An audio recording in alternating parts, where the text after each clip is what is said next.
এরপরে হাসি ইসলাম আপনি লিখেছেন, শীতকালে ঠোঁট ফাটার কারণে আমার ঠোঁটে লিপ জেল দেই, অজু করার পর ঠোঁটে লিপ জেল দিলে অজুর ক্ষতি হবে কিনা।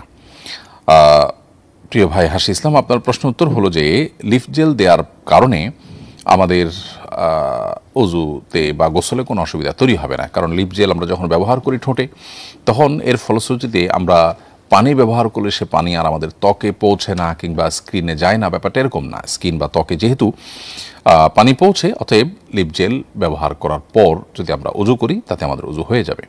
তবে যদি অতিমাত্রায় ব্যবহার করা হয়, অনেক বেশি গাঢ় দেওয়া হয়, যার ফলে চামড়ায় পানি পৌঁছে না এরকম মনে হয়, তাহলে সেক্ষেত্রে সেটা একটু ডলে পরিষ্কার করে ফেলা উচিত। এরপর প্রশ্ন করেছেন, প্রেগনেন্ট অবস্থায় কি সহবাস করার ক্ষেত্রে কোনো বিধিনিষেধ আছে? উত্তর হলো, শরিয়া দৃষ্টিকোণ থেকে কোনো বিধিনিষেধ নাই, তবে চিকিৎসকদের যদি কোনো পরামর্শ থাকে তাহলে সেক্ষেত্রে সেটি আমলে নেওয়া উচিত নিজেদের কল্যাণ অকল্যাণ বিবেচনা করার খাতিরে।